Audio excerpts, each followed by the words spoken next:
le secret enfoui sous le phare. Une enquête de Sherlock Holmes, chapitre 1. La lanterne qui s'est éteinte, c'était par une soirée particulièrement glaciale de fin novembre, de celle qui dépouille, Londres de toute chaleur, que l'inspecteur Gérald Lestrade de Scotland Yard arriva à l'improviste dans nos appartements de Baker Street, avec l'air d'un homme qui aurait trop longtemps contemplé un fait abîme et l'aurait trouvé insuffisamment instructif. La pluie martelait les fenêtres avec la persistance d'un huissier, et les réverbères à gaz projetaient des halos orangés tremblants sur le brouillard qui s'était abattu sur la ville comme une couverture de laine imbibée d'eau. J'essayais de lire un ouvrage sur le traitement chirurgical des fractures ouvertes, tandis que Holmes s'occupait de son violon, produisant une série de notes que je ne peux décrire autrement que comme le miaulement d'un chat composant un requiem. « Vous êtes sur le point d'abandonner ce livre, » dit Holmes sans lever les yeux de son instrument. « Vous avez tourné la même page 3 fois en 11 minutes, ce qui laisse supposer soit que le texte est d'une densité extraordinaire, soit que votre esprit est ailleurs, comme l'ouvrage de Trèves sur les fractures n'est pas dense. Méthodique, certes, mais loin d'être labyrinthique, je penche pour la seconde option. Quelque chose vous préoccupe. Le temps, dis-je. Ça met un homme dans un état d'esprit morose. Le temps n'a pas changé depuis 2 heures, et tu étais parfaitement content quand nous avons fini de souper. Non, ton agitation a commencé précisément quand Madame Hudson a apporté le courrier du soir. Tu as ouvert une lettre, tu en as lu la moitié, et tu l'as glissée dans la poche de ton manteau au lieu de la jeter à la corbeille. Quoi qu'elle dise, tu n'as pas encore décidé ce que tu en penses.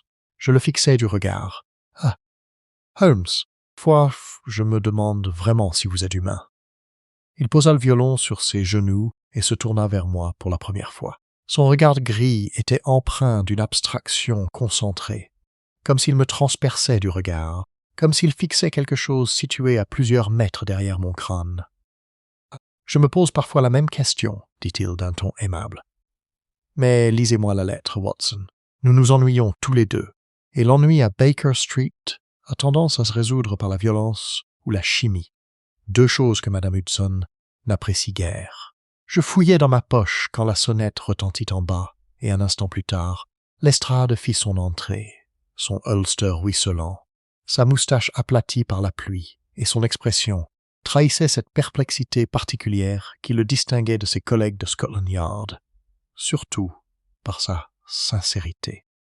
Lestrade, quelles que soient ses limites, n'était jamais fin d'être confus. Quand il ne comprenait pas quelque chose, il l'admettait sans détour. « Messieurs, dit-il, en acceptant le fauteuil que Holmes lui désignait et en refusant le verre de brandy que je lui offrais, j'ai une affaire que je refuserais normalement de présenter ici, car cela donne une image ridicule de Scotland Yard. Cependant, l'affaire de ce soir est d'une nature suffisamment particulière pour que j'accorde plus d'importance au résultat qu'à la dignité institutionnelle. C'est la phrase la plus introspective que je vous ai entendu prononcer en 4 ans de connaissance, » a déclaré Holmes. Je vous prie de continuer. Lestrade sortit un carnet de sa poche de poitrine, mais je remarquai qu'il ne le consulta pas. Les faits, apparemment, étaient déjà gravés dans sa mémoire avec une force suffisante. « Vous connaissez le phare de Harwich » commença-t-il. Holmes hocha lentement la tête. « Harwich Point, à 7 milles au sud de Whitstable, sur la côte du Kent, construit en 1841, en calcaire, système d'éclairage automatisé à l'huile installé en 1887, actuellement entretenu par un gardien nommé, si je me souviens bien des archives de la commission maritime, un certain Aldous Pemberton. » Lestrade cligna des yeux. « Vous êtes allé à Harwich ?»« Je n'ai jamais mis les pieds à Harwich de ma vie. Je lis le rapport annuel de la commission des phares quand je n'ai rien de mieux à faire, ce qui est rare, mais pas inexistant. » « Continuez. »« Aldous Pemberton, » reprit Lestrade, reprenant ses esprits, « a été retrouvé mort ce matin à 6h30, au pied de l'escalier intérieur du phare, par son assistant, un jeune homme nommé Thomas Gale. Pemberton a fait une chute, ou a été poussé de la galerie de la Lampe au sommet du phare d'une hauteur d'environ 27 mètres. La lampe est restée éteinte toute la nuit. Heureusement, aucun navire ne l'a signalé. La côte est peu fréquentée en novembre, mais le capitaine du port de Whitstable a remarqué l'absence vers minuit et a envoyé un message à Harwich. À l'aube, lorsque le messager est arrivé, Gall avait déjà découvert le corps. La cause du décès, les blessures dues à la chute, ai-je demandé, le médecin en moi prenant instinctivement le dessus. Cela ne fait aucun doute, a déclaré Lestrade.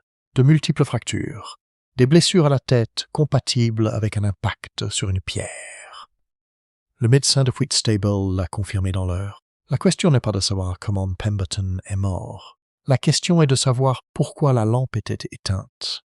Pourquoi Thomas Gall prétend avoir dormi toute la nuit sans s'en apercevoir. Et pourquoi on trouve dans la lampe des empreintes de pas, équivalentes à celles d'une deuxième personne, alors que personne n'admet y avoir été. Holmes avait complètement mis le violon de côté. Il était maintenant penché en avant, les coudes sur les genoux, les doigts joints sous le menton. Une posture que j'avais appris à reconnaître comme l'expression physique d'un esprit passant d'un état neutre à un état d'engagement actif, à la manière d'un gros moteur qui prend de la pression avant de se mettre en marche. La salle des lampes, dit Holmes. Décrivez précisément les empreintes de pas. 2 séries d'empreintes, faites d'huile de lampe et de poussière, jonchent le sol de la salle des lampes.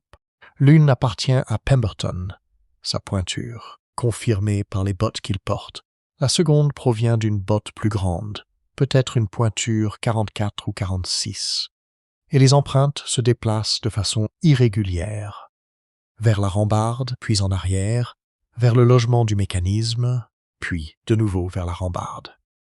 Elle s'arrête ensuite, précisément à l'endroit où s'ouvre la porte de la galerie extérieure.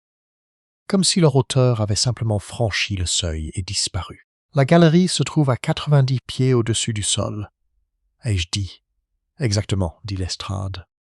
Holmes était déjà debout, traversant la rue jusqu'à la fenêtre, le regard fixé sur la rue détrempée par la pluie, avec l'air de quelqu'un qui lit un message dans une langue qu'il commence à peine à déchiffrer.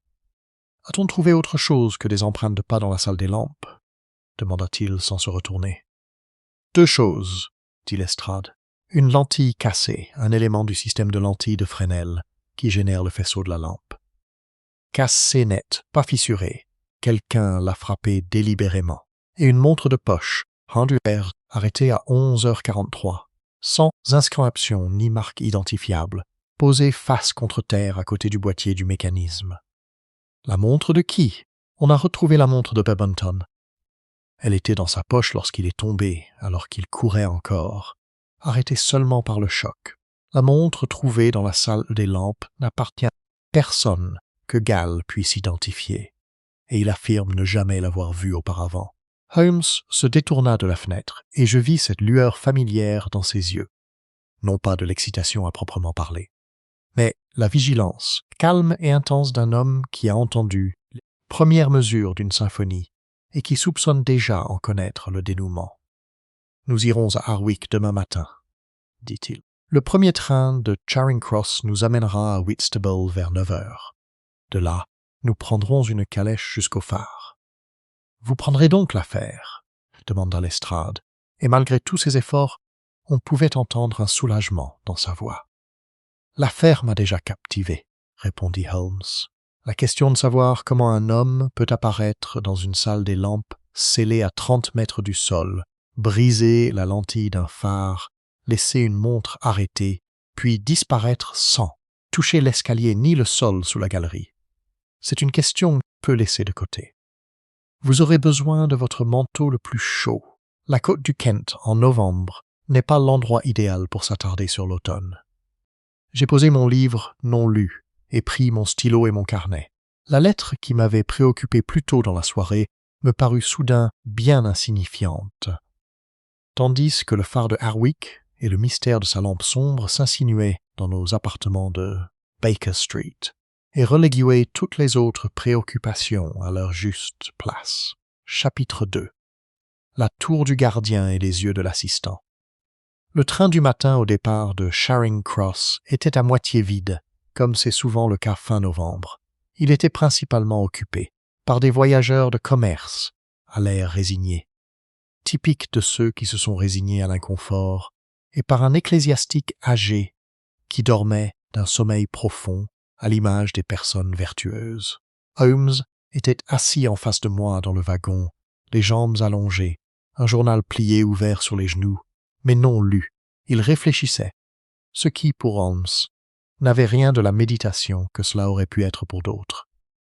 C'était plutôt une sorte de combustion contrôlée, visible aux légers froncements de sourcils et aux imperceptibles mouvements de ses lèvres. J'avais emporté mon journal et j'y consignais la conversation de la veille avec Lestrade, tant que les détails étaient encore frais dans ma mémoire. Cette pratique, retranscrire les événements au plus près de leur déroulement, était devenue ma principale contribution à notre collaboration. Holmes, ayant clairement indiqué à plusieurs reprises, dès le début que mon instinct déductif, bien qu'attachant, n'était pas mon atout professionnel le plus précieux. « Vous écrivez que Lestrade avait l'air déconcerté, » dit Holmes sans lever les yeux. J'écris que Lestrade semblait véritablement perplexe, oui. Notez qu'il paraissait sincèrement perplexe, mais non effrayé. La distinction est importante. Un homme qui nous confie une affaire, parce qu'il est déconcerté, cherche une explication. Un homme qui nous confie une affaire, parce qu'il a peur, cherche une explication précise, qui n'implique ni sa propre conduite, ni ses propres présomptions. Hier soir, Lestrade appartenait à la première catégorie. C'est essentiel. Pourquoi est-ce important? Parce que cela signifie que lorsque Lestrade a examiné les lieux ce matin avant de nous faire part de son observation, il n'orientait pas inconsciemment ses observations vers une conclusion prédéterminée. Ce qu'il a vu est donc plus fiable comme matière première qu'il ne pourrait l'être autrement. Un regard honnête et confus vaut mieux qu'un regard brillant et déterminé. J'y ai réfléchi. Tu fais passer l'honnêteté pour presque un atout stratégique. Elle est souvent plus utile que l'intelligence, déclara Holmes d'un ton si détaché que je ne pus dire s'il s'agissait d'une position philosophique générale ou d'un commentaire précis sur une personne en particulier. Connaissant Holmes, probablement les deux. Nous arrivâmes à Whitstable à 9h10, le train ayant traversé à bonne allure la campagne du nord du Kent, bordée de haies dénudées et aux skis gris anthracite, et trouvâmes une calèche qui nous attendait, arrangée à la veille au soir par le télégramme de Lestrade. Le cocher, un homme maigre d'une 50aine d'années, le teint hâlé par le vent comme quelqu'un qui passait beaucoup de temps sur les routes côtières, ne nous adressa pas la parole, se contentant de noyer, confirmer notre destination avant de lancer son cheval au trot régulier vers le sud. La côte du Kent, en novembre, offre une beauté dépouillée et sans fioritures, une beauté qui se passe d'ornements, présentant plutôt les éléments fondamentaux, la terre, le ciel et l'eau, dans leur relation la plus directe. La route menant à Harwick Point longeait une basse crête de craie surplombant le rivage, et je pouvais apercevoir la Manche grise en contrebas, plate et impénétrable, avec la silhouette blanche de la France, invisible, quelque part au-delà de l'horizon. Le phare apparut après une vingtaine de minutes de route, une colonne blanche se dressant sur un promontoire, sa lampe sombre et presque accusatrice dans la lumière matinale, comme un œil clos sur un visage qui devrait être éveillé. Un agent de police de la division de Whitstable nous accueillit à la porte. Ce homme, nommé Frobisher, se tenait avec la dignité prudente de celui qui accomplissait sa première mission professionnelle importante et qui était déterminé à ne pas la gâcher. Il nous conduisit jusqu'à la porte du phare, une lourde porte en fer, peinte en vert, avec une patine de corrosion saline sur les bords, et jusqu'au corps de Thomas Gall. Ce dernier était assis sur une caisse dans la pièce du sous-sol, enveloppé dans une couverture malgré le petit poêle relativement fonctionnel qui y brûlait, comme si le froid l'avait pénétré à un point que la température extérieure ne pouvait apaiser. Thomas Gale avait 23 ou 24 ans. Son visage, ouvert et large, était celui C'est un jeune homme élevé à la campagne, n'ayant pas encore eu l'expression renfrognée que la vie citadine a tendance à lui donner. Ses cheveux étaient couleur sable, ses yeux d'un bleu pâle, ses old meal qui avaient beaucoup pleuré ces derniers temps, et ses mains, larges et cailleuses, serraient la couverture comme celle de quelqu'un, entretenaient des machines et montaient des escaliers par tous les temps. Il leva les yeux vers nous, le regard empreint d'un mélange de chagrin et de désarroi à parts égales. « Monsieur Holmes, dit-il, le gendarme a dit que vous viendriez. Je suis Holmes, voici le docteur Watson. » Holmes prit une seconde caisse et s'assit en face de Gale, à la distance qu'il préférait pour s'entretenir avec les témoins, assez près pour observer les moindres mouvements involontaires du visage et des mains, assez près pour créer cette proximité particulière qui, parfois, faisait jaillir des confidences qu'un témoin n'avait pas prévu de faire. « Parlez-moi de la nuit dernière. Commencez où bon vous semble, et ne cherchez pas à organiser les choses pour moi. »« Je préfère le récit brut. » Gale déglutit. « J'ai commencé à 5 heures, comme d'habitude. Pemberton était déjà là depuis midi. En hiver, on travaillait par roulement de 6 heures. 6 heures de travail suivies de 6 heures de repos. Même si en pratique, c'était assez flexible. Et il avait l'air normal quand je suis arrivé. Il m'a dit qu'il y avait un peu de mauvais temps qui arrivait du nord-ouest et que le mécanisme de la lampe faisait un bruit qui l'inquiétait. Un grincement dans l'engrenage de rotation. Il l'avait huilé, a-t-il dit. Mais il m'a demandé de rester vigilant. La lampe était-elle allumée quand vous êtes arrivé à 5 heures? Oui, monsieur. Tout fonctionnait parfaitement, à ce que j'ai pu constater. Monsieur Pemberton est descendu dormir dans la chaumière, celle du gardien, à une 40aine de mètres de la tour, et j'ai pris mon poste. J'ai vérifié la lampe à 6, 7 et 8 heures. Tout était en ordre. Puis, il s'interrompit et regarda ses mains. « Alors, suggéra Holmes, sans méchanceté. Ensuite, je ne me souviens plus très bien. Je sais que ça paraît. Je sais ce que ça donne l'impression d'être. Mais j'étais dans la salle de veille, à l'étage inférieur, assis sur la chaise, et j'ai dû m'endormir. Ça ne m'arrive jamais. Je ne me suis jamais endormi en 2 ans à ce poste. Mais quand j'ai repris les esprits, il était plus de 3 heures du matin, et la lampe au-dessus de moi était froide et éteinte. « Froid !» dit immédiatement Holmes. « Pas simplement éteint. Froid !» Gale acquiesça. Le réservoir d'huile était vide. La lampe était éteinte depuis des heures, à en juger par la température à l'intérieur. Mais voilà, monsieur Holmes, je ne l'avais pas vidé. Je l'avais vérifié à 8 heures et il était plein, pour une autonomie de 12 heures. Quelque chose l'a vidé pendant mon sommeil. Et quand vous êtes monté dans la salle des lampes, je suis monté immédiatement, pensant que le mécanisme était défectueux, que je le réparerais et rallumerais la lampe. Mais quand je suis arrivé, il ferma brièvement les yeux. La porte de la galerie était ouverte et un courant d'air froid s'engouffrait. L'élément Fresnel, le principal, était cassé. Je n'y ai pas touché. Je ne savais pas quoi faire. Je suis redescendu. Je suis allé au chalet pour réveiller M. Pemberton, et j'ai trouvé. Sa voix devint complètement monocorde, comme celle de quelqu'un qui décrit quelque chose d'invisible. Je l'ai trouvé au pied de l'escalier, à l'intérieur de la tour. Il n'était pas arrivé au chalet. Il était monté dans la tour, je ne sais pas quand. Je dormais, et il était tombé de la galerie. Holmes resta silencieux un instant.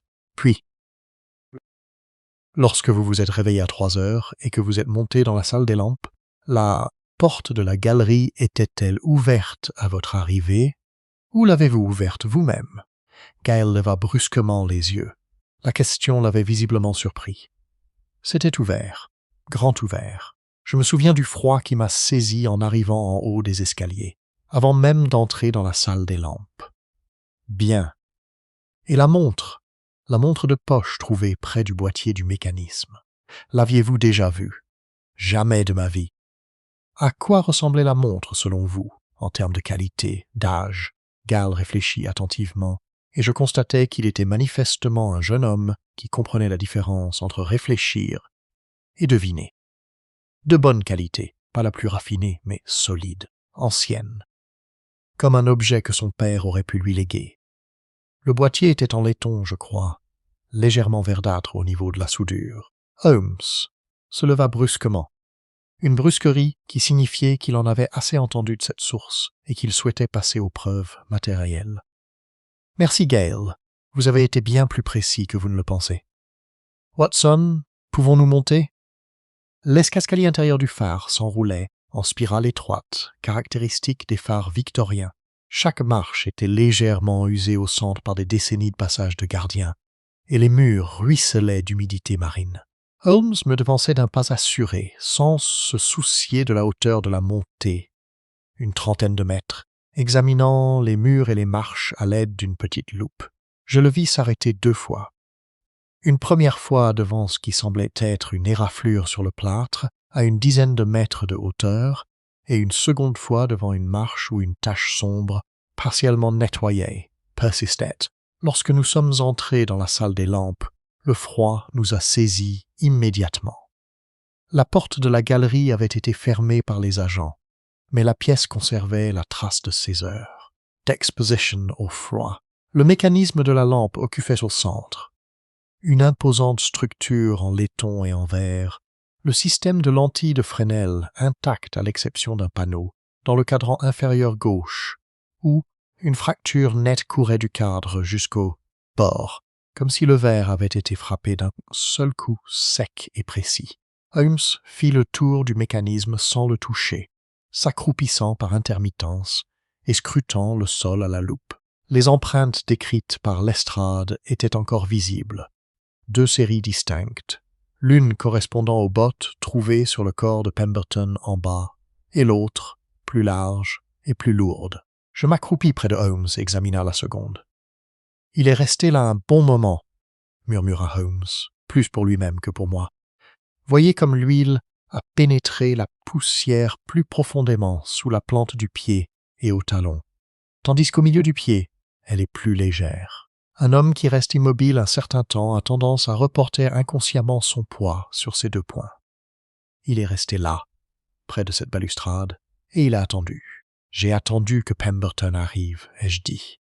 Holmes me jeta un regard de côté, et je ne pus déduire s'il s'agissait d'approbation ou de prudence. Peut-être, dit-il avec précaution, sans ajouter un mot. Il examina la porte de la galerie, la balustrade extérieure, puis, à ma grande stupéfaction, passa 3 bonnes minutes à 4 pattes à examiner le sol en fer de la galerie extérieure elle-même, passant ses doigts sur la surface, corrodée, avec la concentration d'un homme lisant du braille. Puis il se releva, frotta ses paumes l'une contre l'autre, jeta un dernier regard à la mer grise en contrebas et rentra. « J'en ai assez vu, » a-t-il annoncé. « Et j'ai des questions auxquelles nous n'avons pas encore les réponses. Il nous faut visiter le cottage, puis le village de Harwich. Il y a au moins une personne concernée qui ne nous a pas encore été présentée, et je suis de plus en plus impatient d'y remédier. » Chapitre 3. La veuve du cottage à flanc de falaise. Le village d'Harwich était typique des hameaux côtiers anglais, qui en produisent en quantité modeste. Une quarantaine de maisons disposées, sans prétention architecturale, autour d'une petite place où se trouvait un pub, un magasin d'accastillage, un bureau de poste aux horaires douteux, et une épicerie où l'on vendait de tout. Des mèches, de lampes aux bonbons sans s'en excuser. En novembre, son ambiance estivale avait complètement disparu, laissant place aux habitants permanents, pour la plupart des pêcheurs, des réparateurs de bateaux ou des personnes offrant des services à plaisir ces derniers. Pour eux, novembre était simplement la saison où le travail se faisait plus dur et la lumière plus faible, sans que cela représente une crise particulière. Holmes et moi arrivâmes à pied depuis la maison du phare, après y avoir passé 20 minutes à examiner les lieux, comme je le décrirai plus loin, et Holmes se rendit directement à l'épicerie, où il acheta du tabac, une boîte d'allumettes, et gagna la bienveillance de la propriétaire, Madame Nora Cleghorn, une femme d'une 60aine d'années, grâce à l'habileté sociale dont il faisait preuve, lorsqu'il souhaitait obtenir des informations de personnes réticentes à un questionnement direct. Il admira ses étalages, compatit au mauvais temps, exprima une curiosité soigneusement dosée quant à la situation du phare, qui était manifestement le sujet de conversation principale du village ce matin-là. Et, en 10 minutes, il avait établi, par un échange naturel de renseignements locaux, ce qui suit. qu'Aldous Pemberton avait gardé le phare pendant 11 ans et était considéré comme fiable, discret et quelque peu asocial. Que Thomas Gale avait été son assistant pendant 2 de ces années et était considéré comme un jeune homme sérieux et digne de confiance, issu d'une bonne famille. Que le phare ne s'était jamais éteint de mémoire d'homme, et que l'événement récent le plus significatif à Harwich, antérieur même à l'épisode du phare, a été l'arrivée il y a 6 semaines d'une femme nommée Madame Elspeth Marrow. D'après Madame Clegane, Madame Marrow avait loué pour une courte durée le cottage de Cliff End, une maison meublée située à l'extrémité nord du village, légèrement à l'écart des autres habitations, avec une vue imprenable sur la pointe du phare. Veuve, avait-elle dit, elle profitait des bienfaits de l'air marin. La quarantaine, élégante, sans ostentation. Elle parlait avec un accent distingué qui la situait au nord de Londres. On l'avait vue emprunter le sentier côtier reliant le village à Harwich Point à au moins 4 reprises ces 15 derniers jours, toujours en début de soirée et toujours seule. Holmes écouta cela avec l'intérêt poli qu'il conservait par courtoisie professionnelle lors de conversations où les informations importantes étaient mêlées à des détails sociaux, et remercia chaleureusement Madame Clegane. Dehors, dans la rue Maussade de Novembre, il se tourna vers moi avec le regard de celui qui vient d'entendre une idée qu'il compte bien développer. Une veuve qui loue un chalet côtier avec vue directe sur le phare et qui emprunte le sentier au sommet de la falaise en direction de ce phare plusieurs soirs de suite, est un personnage intéressant, quel que soit le détail qui la caractérise. Elle est peut-être tout simplement ce qu'elle prétend être, ai-je fait remarquer. Une personne qui a besoin d'air marin, c'est tout à fait possible, acquiesça Holmes d'un ton aimable. Allons vérifier. Cliff End Cottage était une bâtisse basse en pierre, de celles construites pour résister plutôt que pour charmer. Murs épais, petites fenêtres enfoncées dans leur cadre, une porte tournée vers l'intérieur. Son jardin, minimaliste et dénudé en ce mois de novembre, était orné d'une couronne d'herbes séchées, une touche personnelle qui le distinguait de l'aspect impersonnel d'une location meublée. Holmes frappa d'un coup sec et autoritaire, comme celui d'un homme qui attend qu'on lui ouvre, et après une brève pause, la porte s'ouvrit. Madame Elspeth Marrow était une belle femme d'une 40aine d'années, aux cheveux noirs commençant à grisonner, au visage aux traits réguliers et sereins, et à l'allure assurée que l'on acquiert par nos scrolls.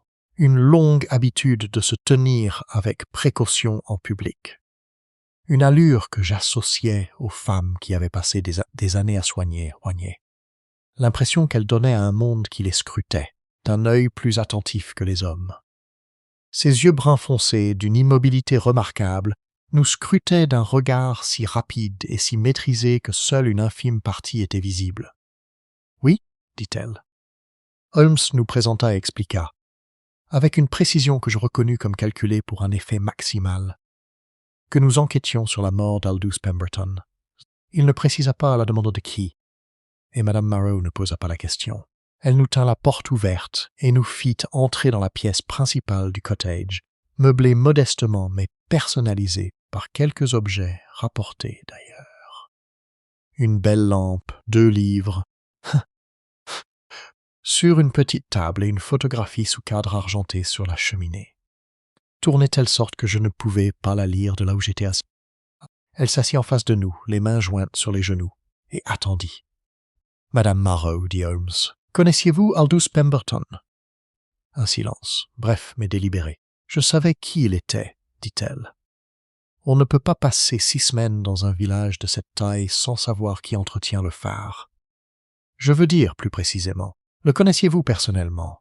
Aviez-vous parlé avec lui ?» Une autre pause légèrement plus longue. Nous avions échangé quelques mots sur le sentier au sommet de la falaise, une seule fois. Rien de plus. Holmes acquiesça d'un signe de tête, comme si cela lui convenait parfaitement, et je reconnus ce hochement de tête. C'était celui qu'il utilisait lorsqu'il considérait une déclaration comme largement incomplète, mais qu'il souhaitait qu'on n'en informe pas son auteur. « Vous étiez chez vous hier soir ?» poursuivit-il. « J'étais. »« Toute la nuit ?»« Je me suis couché tôt, vers 9 heures. » Son calme était remarquable, non pas l'aisance d'une menteuse invétérée, mais la sérénité de quelqu'un qui s'était préparé à cette conversation et la menait avec précaution. « Avez-vous remarqué que la lampe du phare était éteinte ?» Pour la première fois, quelque chose bougea derrière ses yeux, pas vraiment de la peur, mais la conscience d'un piège. « J'ai tiré mes rideaux tôt, » dit-elle. « Je n'ai pas vu le phare. » Holmes se pencha légèrement en avant. « Madame Moreau, je vais vous poser une question directe et je tiens à préciser que je dispose déjà d'éléments suffisants pour établir certains faits indépendamment de votre réponse. Je préférerais entendre votre version, car je pense qu'elle sera plus exacte que ce que je peux reconstituer à partir des seuls éléments matériels. Connaissiez-vous bien Aldous Pemberton? » Ses mains posées sur ses genoux se crispèrent un instant. Puis, la décision se lisant sur son visage aussi clairement que si elle l'avait prononcée à voix haute, elle relâcha quelque chose. Une posture crispée, une réaction préparée. Et devint, tout à coup, plus simplement présente dans la pièce. « C'était mon frère, a-t-elle dit. » Chapitre 4. Ancien récit et lettres cachées. Le mot s'estompa dans le silence de la pièce et transforma tout ce qu'il touchait. Je regardais Holmes, qui n'avait pas bougé et ne manifestait aucune surprise particulière. Ce qui me confirmait, comme toujours, que cette information n'était pas nouvelle pour lui, mais simplement confirmée, la dernière pièce d'un raisonnement antérieur trouvant sa place. « Votre frère, » dit Holmes, « et votre nom n'est pas Marrow. »« Non, » elle le dit sans gêne. « Je m'appelle Elspeth Pemberton. Je me suis marié brièvement. Mon mari est décédé il y a 7 ans, et j'ai gardé son nom. Cela me semblait plus simple. Pourquoi ne vous êtes-vous pas présenté dès le départ comme la sœur de Pemberton? Pourquoi cette dissimulation? » Elle baissa les yeux sur ses mains, puis reporta son regard sur Holmes, avec une expression qui, sous son calme apparent, laissait transparaître une profonde lassitude et une grande ancienneté. « Parce que Aldous me l'a demandé. Il m'a écrit il y a 3 semaines. Je peux vous montrer la lettre, si vous le souhaitez. Pour me dire qu'il avait peur. Il m'a demandé de venir dans la région, mais de ne pas révéler notre relation. Il a dit qu'il ne voulait pas que celui qui le menaçait sache qu'il avait de la famille non loin de là. Il était menacé, ai-je dit. Il le croyait. Il n'était pas précis dans sa lettre. Aldous n'était pas un homme de précision, mais il disait être entré en possession d'informations que certaines personnes souhaitaient récupérer, et que sa position au phare le rendait à la fois utile et vulnérable.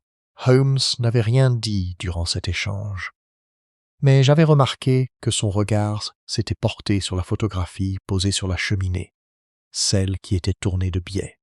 Il se leva alors, traversa la pièce et la prit sans demander la permission. Il l'examina pendant 5 secondes environ, puis la remit à sa place, exactement comme il l'avait trouvée. « C'est Aldous, » dit Madame Marrow. « J'avais du mal à l'imaginer sous le nom de Mademoiselle Pemberton. Photo prise il y a une 15aine d'années. » Holmes retourna à son siège. « La lettre qu'il vous a envoyée. Vous avez dit que vous pouviez nous la montrer. Je devrais vous en être reconnaissant. » Elle se dirigea vers un petit bureau dans un coin, ouvrit un tiroir du bas avec la clé de sa châtelaine et en sortit une enveloppe. Holmes la prit, en sortit la lettre et la lut d'une vitesse légèrement mécanique, comme s'il la lisait 2 fois simultanément.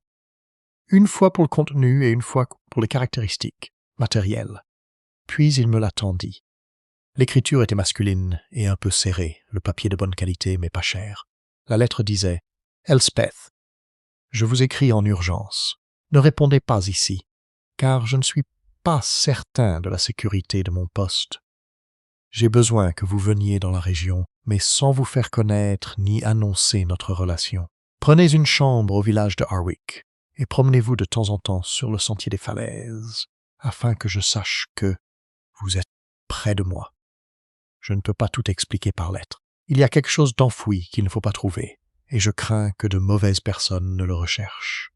Je vais bien, mais je reste sur mes gardes. Venez vite. Non. Ah, j'ai levé les yeux. Il écrit que ce qui est enterré ne devrait pas être trouvé. C'est une formulation étrange. C'est la phrase la plus précise de la lettre, approuva Holmes. Contrairement au flou qui règne dans le reste du texte, elle possède une spécificité qui semble moins métaphorique que littérale. Il regarda Madame Marrow. Lorsque vous avez emprunté le sentier au sommet de la falaise, ces 4 soirs-là, avez-vous réussi à entrer en contact avec votre frère? À 3 reprises sur 4, oui. Nous nous sommes rencontrés brièvement, à l'abri d'un affleurement de craie à environ 800 mètres du phare. Il était toujours nerveux, toujours à l'écoute, toujours en train d'écourter la réunion. Il m'a dit qu'il était sur le point de prendre une décision. Il a dit que des gens surveillaient le phare, qu'ils le surveillaient, et que quelque chose avait été utilisé pour entreposer quelque chose à l'emplacement du phare, quelque chose qu'il avait découvert par hasard. Quelque chose était entreposé au phare, répéta Holmes. Quand l'avait-il découvert? Il y a environ 2 mois, a-t-il dit. Il l'a découvert en effectuant des réparations à la base des fondations de la tour, côté mer. Une cavité dans la craie sous les fondations, non naturelle, manifestement creusée. À l'intérieur de la cavité se trouvait un sac en toile imperméable. Et dans le sac, Madame Marrow garda son calme, mais je voyais bien l'effort que cela lui demandait. Il ne voulait pas me le dire directement. Il disait que moins j'en savais, plus j'étais en sécurité. Mais il disait que c'était suffisant pour ruiner plusieurs hommes importants, et que l'un d'eux avait compris qu'Aldous l'avait trouvé. Holmes était parfaitement immobile. Je connaissais cette immobilité. Ce n'était pas de l'inaction, mais au contraire, l'immobilité concentrée d'un esprit où une multitude de pensées s'agitaient à une vitesse fulgurante et dans des directions très précises. « La nuit de sa mort, dit finalement Holmes, votre frère est monté dans la lampisterie. Cela, nous le savons. Ce n'est pas lui qui a éteint la lampe. L'état de l'huile et les indices matériels présents dans la pièce le prouvant. Il est monté parce qu'il a vu, ou soupçonné, que quelqu'un s'y trouvait. Quelqu'un y était déjà resté assez longtemps pour briser l'événement de Fresnel et laisser l'huile se consumer. Pemberton est monté pour confronter la personne, et elle a été tuée, dit Madame Marrow, très doucement. Oui, et il a été tué. Holmes se leva, prit son chapeau sur la table, à côté de lui, et se tourna vers moi avec ce regard d'une énergie contenue et déterminée, qui signifiait qu'une phase de l'enquête était terminée et qu'une autre commençait. « Watson, nous devons retourner au phare. Il y a quelque chose à la base des fondations de la tour, côté mer, que je souhaite examiner de près. » Chapitre 5. Ce que la craie dissimule. La lumière de l'après-midi sur la côte du Kent en novembre est éphémère. Dès 3 heures, elle commence à décliner, se retirant peu à peu des falaises de craie et des oses grises, jusqu'à ce que, vers 5 heures, l'obscurité reprenne ses droits, et que la lampe du phare, si elle avait fonctionné, aurait rempli sa fonction essentielle. Tandis que Holmes et moi remontions le sentier côtier vers le phare, j'étais pleinement conscient du temps qui passait et du fait que la lampe était toujours éteinte, que l'estrade avait apparemment fait installer une lampe à pétrole provisoire au pied de la tour comme signal minimal pour la navigation côtière, et que tout le matériel d'un phare en activité était à l'arrêt, pendant que nous tentions de comprendre pourquoi son gardien était mort. Holmes marchait d'un pas rapide et parlait peu. Il était dans la phase de l'enquête que j'avais fini par appeler sa phase d'assemblage, rassembler les éléments, vérifier leur compatibilité, se débarrasser de ce qui ne servait à rien, construire la structure de l'affaire à partir des matériaux recueillis. Durant cette phase, la conversation était une interruption plutôt qu'une aide, et j'avais appris à respecter le silence. Le gendarme Frobisher était toujours au phare, ce qui arrangeait Holmes.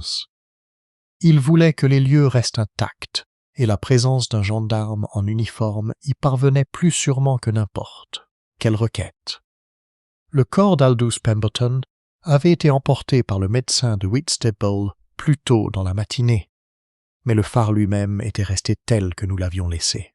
Holmes n'entra pas, mais fit le tour du phare, du côté de la mer, celui qui fait face à la Manche, où la base de la tour en calcaire rencontrait le promontoire de craie, à la jonction de deux. Formation géologique aux conceptions différentes de la permanence. Les travaux de réparation entrepris par Pemberton 2 mois auparavant étaient visibles. Une section de mortier refait dans les assises inférieures du mur de la tour, à environ 1 mètre du sol. En dessous, la fondation en craie était à nu, le substrat naturel du promontoire, contre lequel s'appuyait la base de la tour. Holmes s'accroupit, puis s'agenouilla, passant ses mains sur la craie à la jonction avec la pierre. Pemberton était un homme méticuleux, dit-il, plus pour lui-même que pour moi. Il n'aurait pas découvert cela par hasard, lors d'une inspection superficielle. Il devait être en train de faire quelque chose qui l'obligeait à s'approcher très près de la base.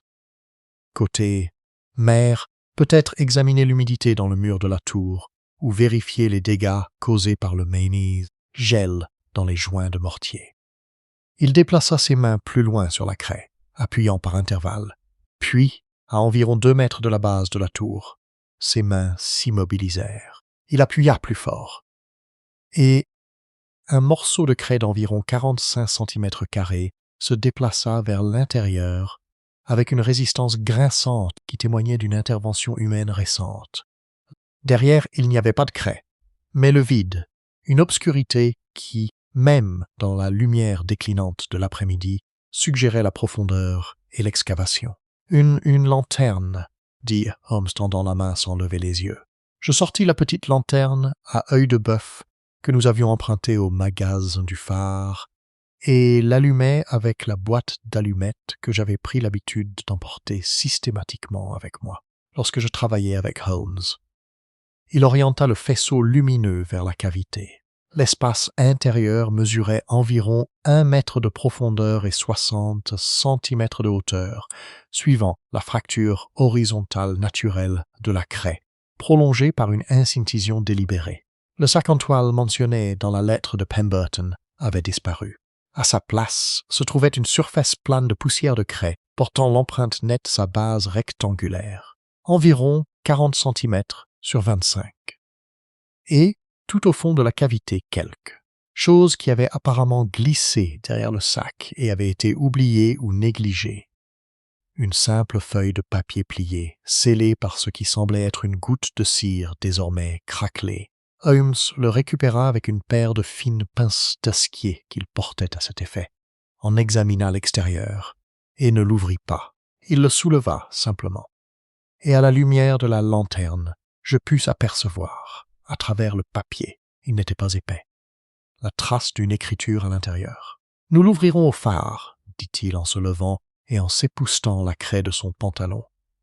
Dans de meilleures conditions de lumière et avec tout le soin nécessaire. De retour dans la salle du phare, après avoir poliment congédié l'agent Frobisher, à l'extérieur, sous un prétexte fallacieux, Holmes déposa le papier scellé sur la surface plane de l'établi et l'examina à la loupe.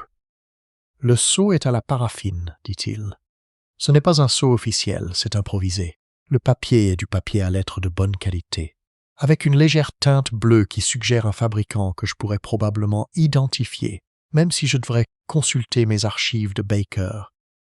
À Host Street, il photographia le motif du seau avec le petit appareil photo qu'il emporte parfois lors de ses enquêtes, puis l'ouvrit sur un bord avec une fine lame, préservant ainsi le seau pour un examen ultérieur. À l'intérieur se trouvait une simple feuille, couverte recto verso d'une écriture serrée et précise, bien différente de la main masculine et crispée de Pemberton dans sa lettre à sa sœur. C'était un tout autre écrivain, instruit, posé, avec une légère influence continentale dans l'inclinaison de certaines lettres. Holmes le lut une première fois d'une traite, en silence, puis il le relut. Ensuite, il le plia soigneusement, le glissa dans la poche de sa poitrine et resta silencieux pendant ce qui lui parut une éternité. « Holmes, dis-je finalement, cela va être considérablement plus compliqué que je ne l'avais imaginé, dit-il, ce qui, venant de Holmes, qui trouvait généralement les choses bien moins compliquées que ce que les autres pensaient, était d'une importance capitale. Nous devons découvrir à qui appartient le sac en toile. Nous devons découvrir à qui appartiennent les secondes empreintes de pas relevées dans la salle des lampes. Et nous devons le découvrir avant demain matin. Car je crois que la personne qui a pris le sac dans cette cavité n'a pas encore fait ce qu'elle était venue faire de son contenu. Et lorsqu'elle le fera, certaines choses deviendront beaucoup plus difficiles à démêler. Que dit le journal? Il me regarda fixement. Il est dit qu'il y a 3 ans, un cargo appelé le Renata. Une société immatriculée à Rotterdam a livré une cargaison sur la côte du Kent. Cette cargaison n'a pas été déclarée en douane.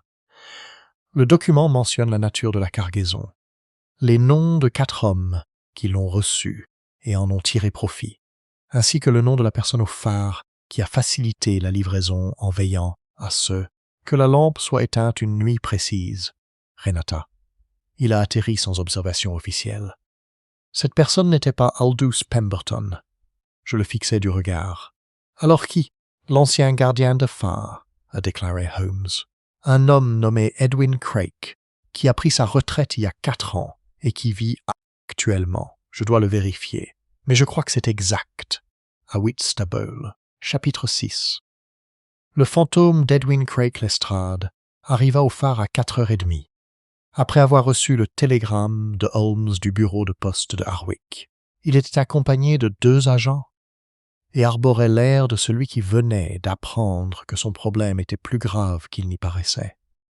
Ce qui était bien le cas.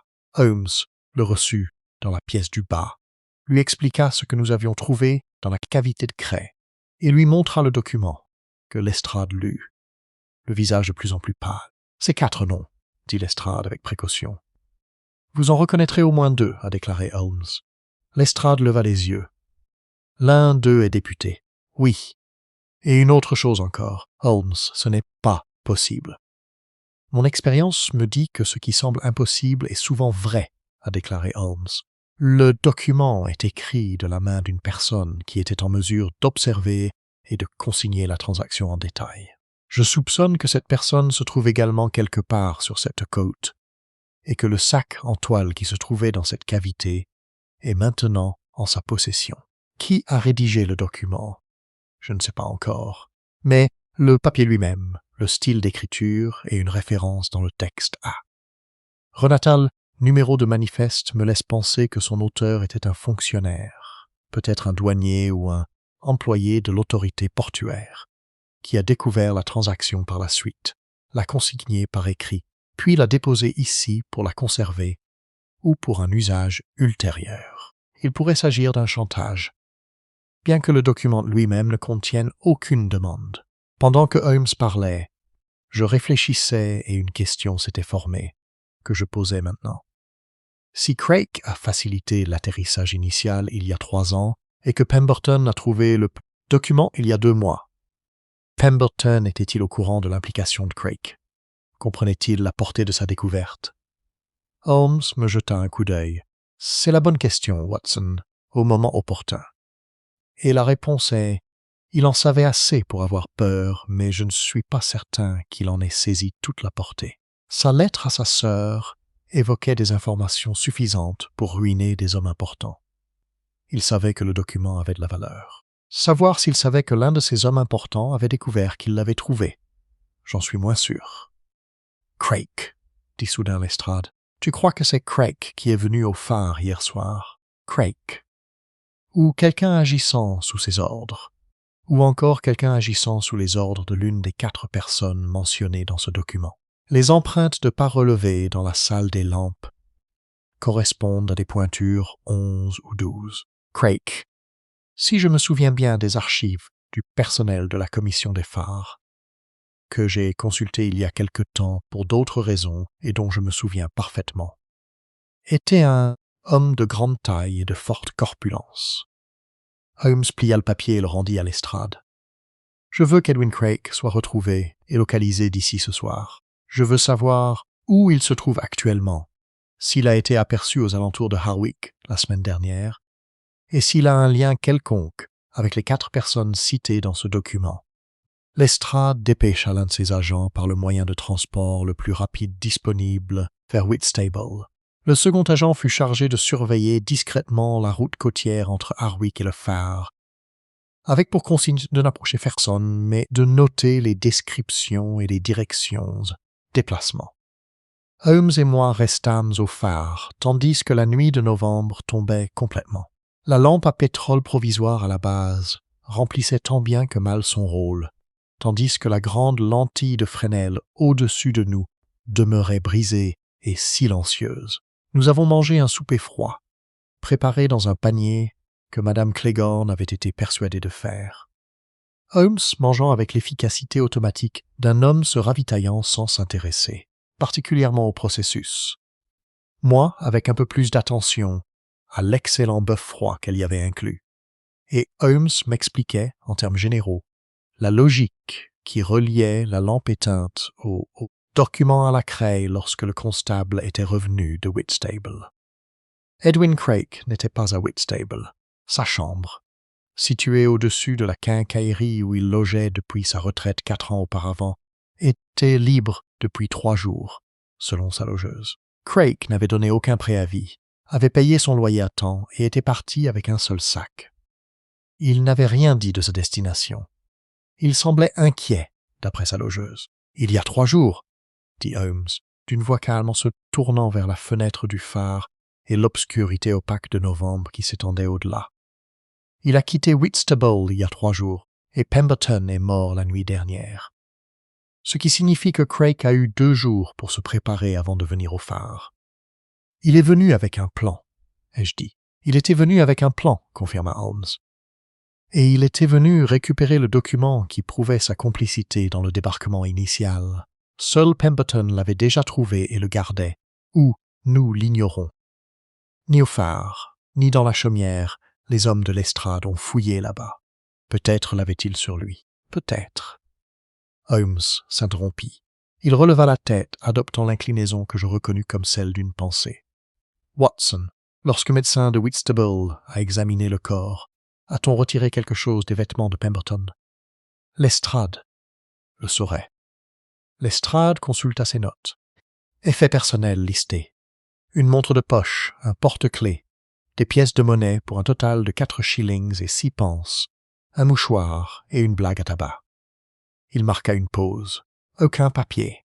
Aucun document. Ce qui signifie, dit Holmes, que Craik a trouvé ce qu'il cherchait, le sac en toile, contenant vraisemblablement le document ou dissimulé séparément par Pemberton sur lui, est en possession de Craik. Il a obtenu ce qu'il voulait. Alors pourquoi a-t-il tué Pemberton? S'il cherchait le document. Parce que Pemberton savait qu'il le possédait, parce que Pemberton l'avait lu et compris, et que sa simple existence constituait une menace indépendamment du document lui-même. Et parce que... Holmes s'interrompit de nouveau. Cette fois la pause fut différente. Plus longue, parce qu'il pourrait y avoir autre chose. Quelque chose dans le sac en toile, au-delà du document, que je n'ai pas encore identifié. Il s'approcha de la fenêtre et fixa longuement l'obscurité. Derrière nous, la lentille brisée du phare planait la pièce comme une horloge arrêtée. Un objet qui aurait dû fonctionner, figé dans son dysfonctionnement, ne mesurant plus rien. Chapitre 7. Les secondes ténèbres. Le lendemain matin, un événement imprévu se produisit, comme souvent lors des événements nocturnes qui se manifestent avec la froideur implacable de l'aube. À minuit 20, le gendarme de l'estrade, posté sur la route côtière, aperçut une silhouette se déplaçant non pas d'Harwich vers le phare, mais dans la direction opposée, du phare vers la route côtière, portant ce que le gendarme décrivit comme un sac ou une valise de taille moyenne. Elle avançait d'un pas décidé, sinon pressé. La silhouette avait emprunté la bifurcation de la route côtière qui menait au sud, vers le petit hameau de Dungat Cove, plutôt qu'au nord, vers Harwich ou Whitstable. Tel fut le récit du gendarme, livré à 6 heures du matin, avec la précision légèrement défensive d'un homme qui sait qu'on lui a donné une instruction. Observer et noter, ne pas approcher, et qu'il l'a, suivi avec plus de fidélité que les résultats ne le recommanderaient. Holmes écouta, posa 3 questions. La taille approximative de la personne. Semblait-elle porter le sac d'une main ou des deux? Et y avait-il un signe d'une deuxième personne ou d'une autre? Compagnie. Puis dit à Lestrade, que Craig était à Dungate Cove et que nous devions nous y rendre dans les 2 heures. S'il est à Dungat Cove, a déclaré Lestrade, il n'y a pas de train, pas de bonne route. C'est un village de pêcheurs, une 12aine de maisons, un petit débarcadère. Exactement, dit Holmes. Un petit débarcadère d'où un bateau pourrait partir. Quelqu'un vient le chercher. Je soupçonne que c'est la même personne qui avait organisé le débarcadère initial du Renata il y a 3 ans, et le nom de la personne citée dans ce document figure sur la personne concernée. Craig n'agit pas de son propre chef. Il agit en tant qu'agent d'un ou plusieurs des hommes nommés dans ce document. Sa tâche, après avoir récupéré les preuves de leur implication, consiste à les leur remettre, puis à quitter l'Angleterre jusqu'à ce que l'affaire soit entièrement résolue. Nous avons rejoint en calèche le point le plus proche de la route, côtière menant à Dungate Cove. Puis nous avons continué à pied le long d'un sentier qui, en été, aurait offert une promenade pittoresque au sommet des falaises, mais qui, en novembre, était un véritable calvaire. Le vent venant de la Manche s'était levé, et la craie sous nos pieds était devenue traîtresse à cause des pluies nocturnes. Lestrade et ses 2 agents nous accompagnaient, a house of Marchais. Devant, avec cette extraordinaire économie de mouvement qui lui permettait de couvrir un terrain accidenté plus vite que des hommes 2 fois plus jeunes et 2 fois plus énergiques. Dungate Cove était exactement comme Lestrade l'avait décrit. Une anse naturelle creusée dans les falaises de craie, en grande partie abritée du vent dominant par un promontoire à l'ouest, avec une plage de galets, une petite jetée de pierres et 8 ou 9 cabanes de pêcheurs disposées en arc de cercle au-dessus de la laisse de mer. À 7 heures du matin, de la fumée s'échappait de plusieurs cheminées, et un petit bateau de pêche était ancré dans l'anse, son occupant invisible. Aucun navire plus important n'était en vue. « Il attend », dit Holmes à voix basse, à couvert du bord du promontoire. « Regardez la jetée. » Une silhouette était assise sur la jetée, lourdement vêtue, de dos, face à la mer. Même à cette distance et vue de dos, sa posture trahissait une certaine tension, une rigidité des épaules qui n'était pas simplement due à la froideur. À côté d'elle, posée sur les planches de la jetée, se trouvait une sacoche en toile imperméable. « Craig », ai-je dit. « Presque certainement », acquiesça Holmes. « Lestrade, je veux que vos agents se positionnent au pied du sentier côtier et à l'extrémité nord de la plage. Je veux que la crique soit surveillée, mais ils doivent attendre mon signal, un coup de sifflet, avant de bouger. Quel que soit le navire qui vient chercher Craig, il est plus important pour cette affaire que Craig lui-même. » Lestrade, à son grand mérite, ne discuta pas. Il congédia ses hommes avec une efficacité tranquille, puis retourna auprès de Holmes. « Et nous ? » ?»« Nous attendons, » a déclaré Holmes. « Et nous observons. L'attente dura 40 minutes. 40 minutes par une matinée de novembre sur la côte du Kent, mal abritée par un promontoire de craie, le vent s'engouffrant dans le moindre interstice de mon manteau avec la méticulosité d'un huissier. Je tapais du pied discrètement et observais Holmes, qui, lui, ne tapait pas du pied et semblait, comme il le paraissait parfois en pareilles circonstances, avoir atteint un état de suspension physique, où le froid et l'inconfort avaient tout simplement cessé de le toucher. Le navire apparut à 8h23. Une vedette à vapeur, petite et rapide, venant de l'est à puissance réduite, à coque sombre, sans pavillon. Elle ralentit à l'approche de l'entrée de la crique, et une silhouette sur son pont fit signe à la rive. Craig, car la silhouette sur la jetée bougeait maintenant nettement. Ayant clairement reconnu l'arrivée, se leva et brandit le sac de toile.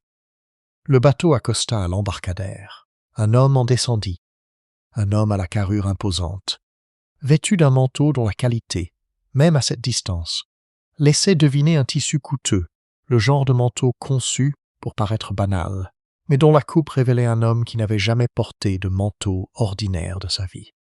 Lui et Craig échangèrent quelques mots inaudibles de notre position. Le sac en toile changea de main. Holmes siffla. Chapitre 8. Le bateau à vapeur et le gentleman.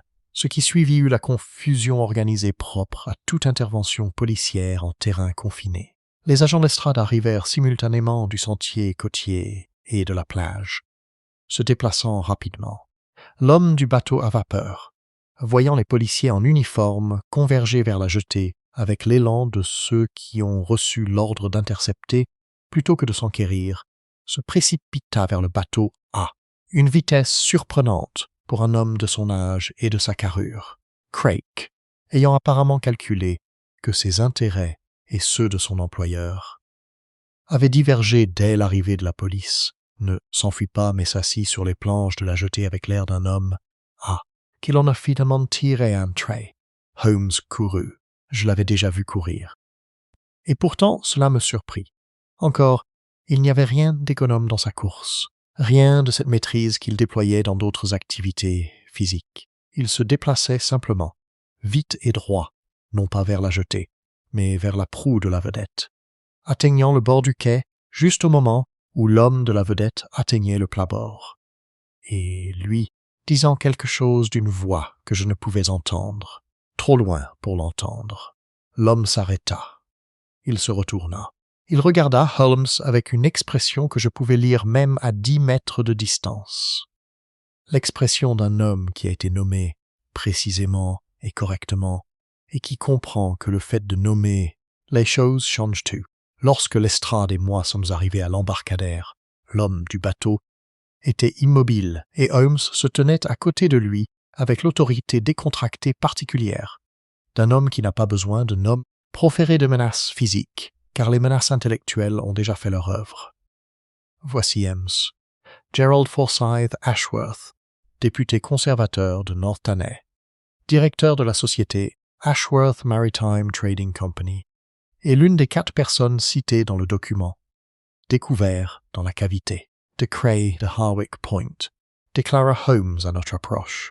Il est en possession, dans le sac en toile qui vient de lui être remis, des documents originaux relatifs à une fraude douanière commise il y a 3 ans, au cours de laquelle une cargaison de marchandises non déclarées a été débarquée sur la côte du Kent, avec la complicité du gardien de phare de Harwick Point de l'époque, et sous la direction active de M. Ashworth et de 3 associés. Ashworth, un homme d'une 50aine d'années, aux cheveux argentés, avec l'autorité naturelle de celui qui, depuis 30 ans, impose le silence dans les pièces où il entre, regarda Holmes d'un air scrutateur, puis tranché. « Je ne sais pas qui vous êtes, dit-il, mais vous m'accusez de... »« Je ne porte pas d'accusation, dit Holmes d'un ton aimable. Je ne fais que constater les faits. L'accusation relève de la prérogative de Scotland Yard, pas de la mienne. » Il regarda Lestrade. « Inspecteur, je crois que cela justifie une détention préventive en attendant l'examen du contenu du sac. Je suggère également de retenir la vedette à vapeur.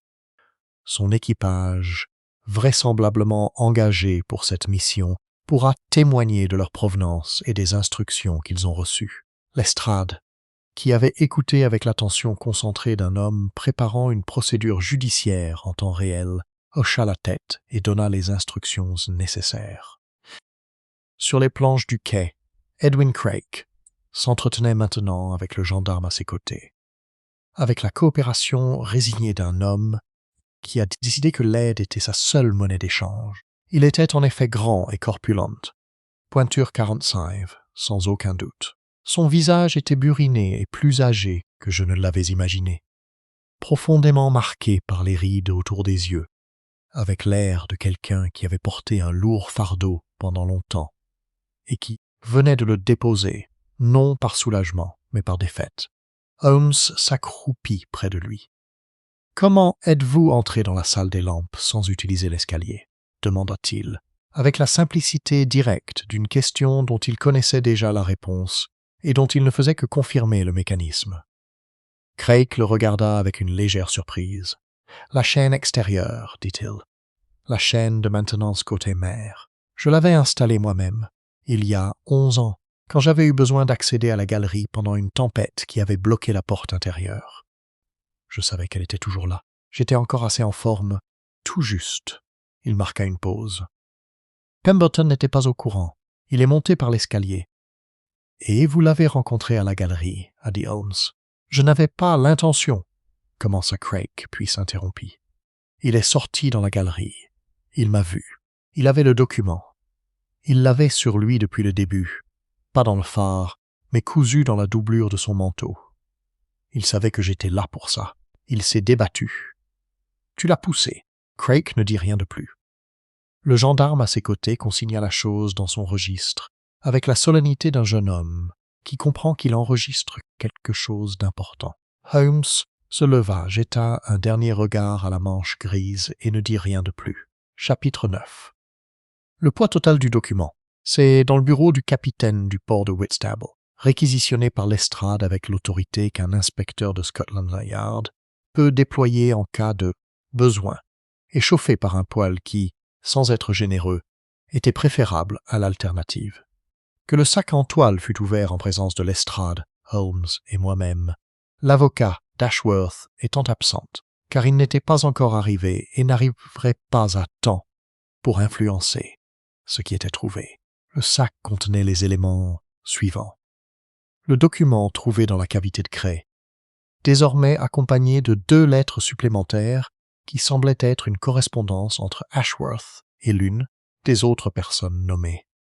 Discutant de la logistique de Renata la cargaison, était décrite en termes suffisamment explicites pour constituer de l'avis discret de Holmes une preuve irréfutable de complot visant à frauder les recettes douanières de la couronne.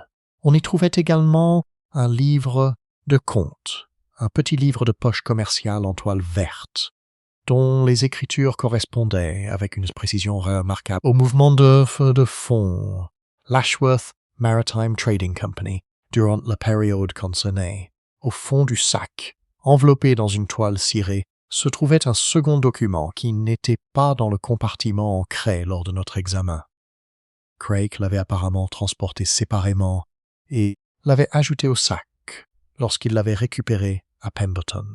Ce deuxième document était une déclaration signée et attestée, avec le cachet d'un avocat, rédigée par une personne identifiée dans le texte comme un ancien commis au manifeste employé au port de Ramsgate, décrivant en détail les circonstances de Renata le débarquement, l'identité de toutes les parties et la nature de la cargaison. Des marchandises de luxe non déclarées, principalement, de la soie continentale, du tabac et des spiritueux. Une échelle qui représentait une fraude douanière de plusieurs milliers de livres. Le greffier chargé du manifeste, dit Holmes en examinant le cachet de l'avocat, a établi ce document il y a 3 ans et l'a lui-même placé dans la cavité prévue à cet effet. Il en avait fait une copie notariée, sans doute conservée ailleurs. Il se constituait ainsi une garantie pour sa propre sécurité. Si quelque chose lui arrivait, la copie serait retrouvée. Pemberton a trouvé l'original par hasard. Le greffier, lorsqu'il a appris que Pemberton l'avait trouvé, a peut-être paniqué à l'idée que sa protection personnelle ait été compromise. « Où est le commis maintenant » demanda Lestrade. Holmes retourna le document et lut le verso, où figurait le nom et l'adresse à titre de témoin. D'après ce document, il résidait à Ramsgate. S'il y habite toujours, c'est à vous de le vérifier, Lestrade. Je suppose que non. Car quelqu'un qui prend la peine de faire authentifier un document d'assurance est généralement du genre à être attentif aux changements de situation. Lestrade consacra les 20 minutes suivantes à organiser la logistique de ce qui était devenu une importante opération d'arrestation et de saisie. Ashworth n'avait rien dit depuis le quai. Il affichait la dignité contenue d'un homme qui a décidé que le silence était sa seule option stratégique et qui l'appliquait avec la discipline de quelqu'un qui a déjà géré des situations difficiles. Il n'était pas, cela me paraissait évident, effrayé. Il était calculateur. C'était le genre d'homme qui croyait que des avocats suffisamment compétents et suffisamment appliqués pouvaient rendre même ces circonstances gérables. J'ai dit cela à Holmes alors que nous nous tenions près de la fenêtre du capitaine du port, à regarder les bateaux sur l'eau grise. Il a peut-être raison, dit Holmes sans émotion particulière. Le rapport entre la loi et la richesse est complexe, et j'ai constaté qu'il pouvait parfois trancher en faveur des riches, ce qui paraissait improbable a posteriori. Ce n'est pas ce qui m'intéresse. Ce qui m'intéressait, c'étaient les circonstances de la mort d'Aldous Pemberton et les volontés de son entourage. Ces questions ont trouvé réponse. Cela ne vous dérange pas qu'Ashworth puisse être acquitté? Holmes resta silencieux un instant. « Cela me perturbe, dit-il, comme me perturberait une faille logique dans une démonstration par ailleurs élégante. C'est une imperfection du système. Mais je ne suis pas le système. Il se détourne de la fenêtre. Watson, j'ai très froid, et je remarque un établissement de l'autre côté de la rue qui semble servir du café chaud, et peut-être même quelque chose qui ressemble à un repas. Devrions-nous laisser Lestrade à la paperasse, qui est, après tout, son élément? Chapitre.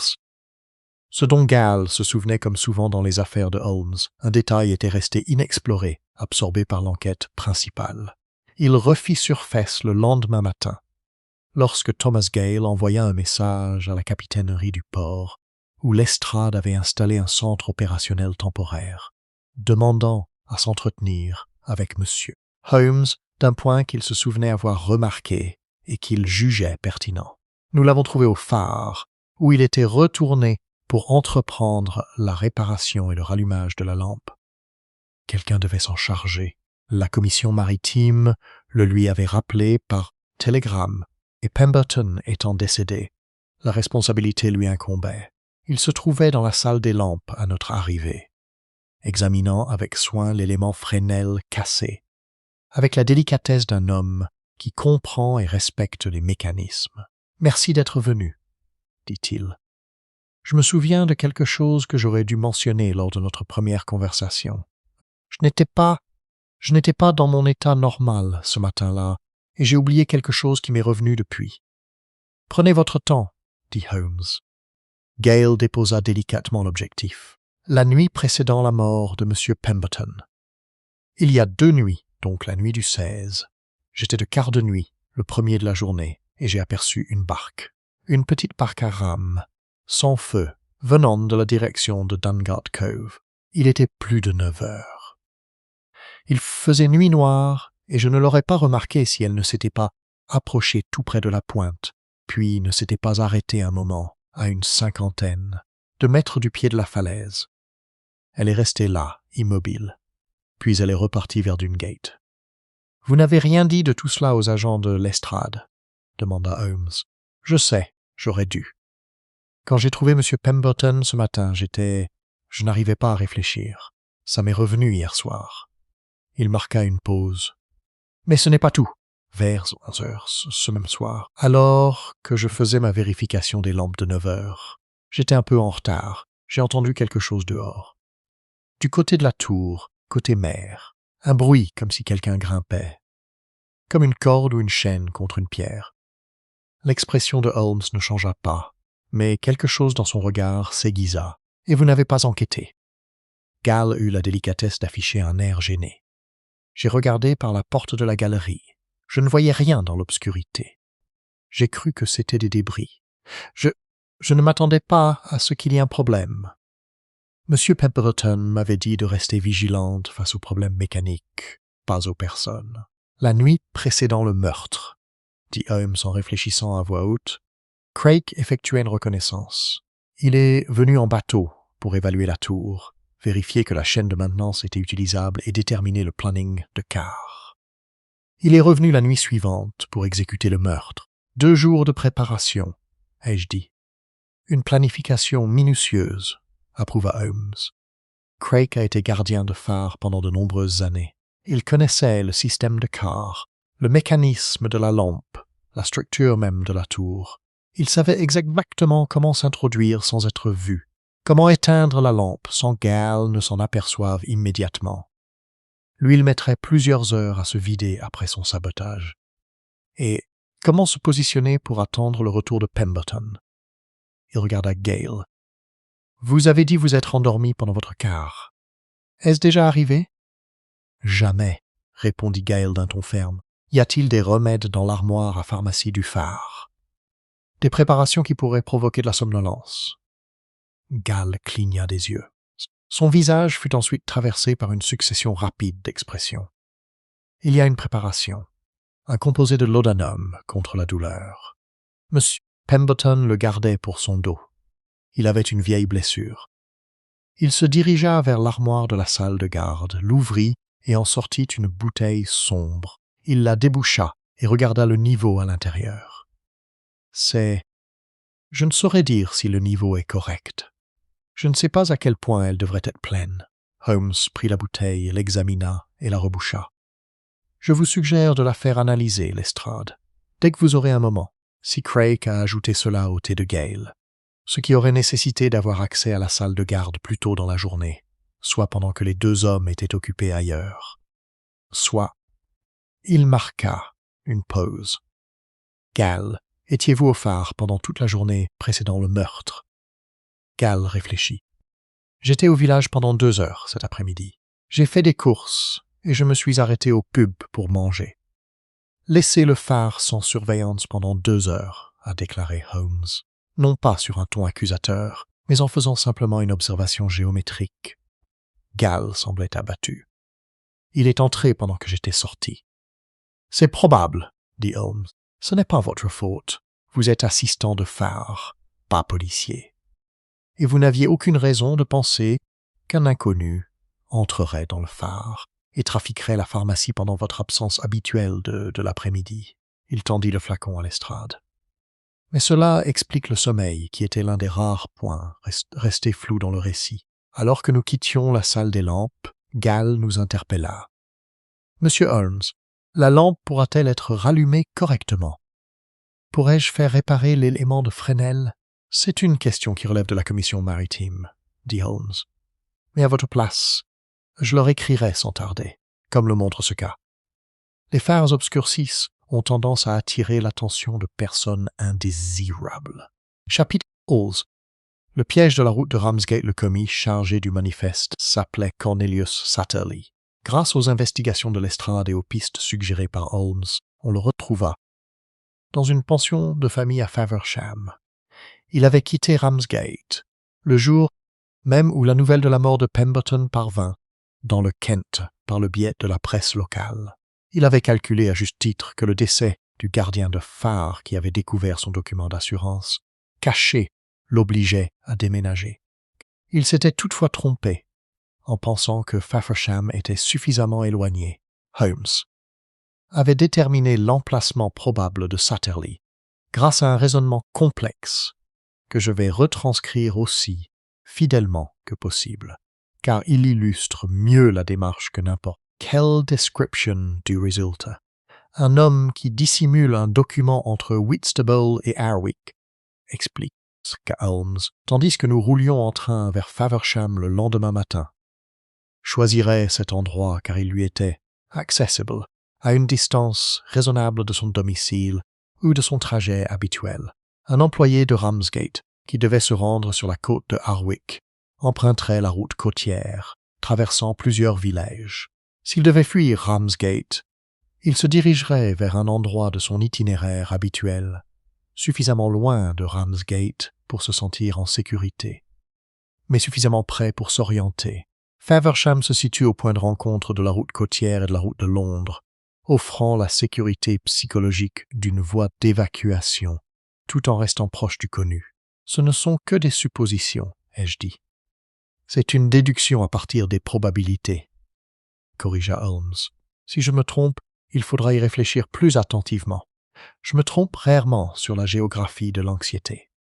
Il n'avait pas tort. Satterley se trouvait dans le salon du 2e étage de la pension lorsque le gendarme de Lestrade frappa à la porte. Un homme petit et précis d'une 40aine d'années, arborant la posture, constamment contrite de quelqu'un qui a passé de longues années à être moins important que ses employeurs et qui a fini par considérer cela comme une fatalité. Il regarda Holmes et Lestrade avec l'air de quelqu'un qui attendait ce moment et qui n'a pas su comment réagir. Holmes s'assit sans y être invité dans le seul fauteuil de la chambre de la pension, jeta un regard scrutateur autour de lui, comme quelqu'un qui évalue la qualité des informations disponibles, et déclara « Monsieur Satterley, vous avez rédigé la déclaration retrouvée dans le sac en toile. Vous l'avez écrite il y a 3 ans et l'avez placée dans la cavité de craie à Harwich Point comme garantie de votre propre sécurité. Vous êtes le seul témoin oculaire survivant, outre les personnes impliquées, de Renata. Vous en savez plus sur les 4 hommes cités dans ce document que quiconque. Satterlee s'assit sur le lit car il n'y avait pas d'autre endroit où s'asseoir. « Je n'ai tué personne, dit-il. »« Je le sais, dit Holmes. Vous n'êtes pas un homme violent. Vous êtes un homme prudent, suffisamment prudent pour rédiger un document d'assurance légale et le conserver dans un endroit étanche, plutôt que de menacer vos employeurs en espérant que tout se passe. Bien. Mais Pemberton est mort, Craig est arrêté et Ashworth est en détention provisoire. Vous êtes le témoin potentiel le plus précieux de l'accusation.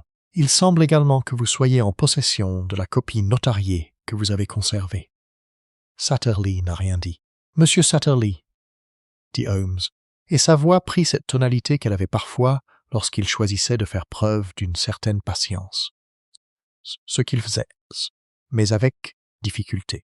Hommes qui ont chargé Craig d'aller à ce phare récupérer le document et de faire taire Pemberton sont des hommes qui, si leur situation juridique se détériore suffisamment, auront des raisons de se demander si vous représentez un risque similaire.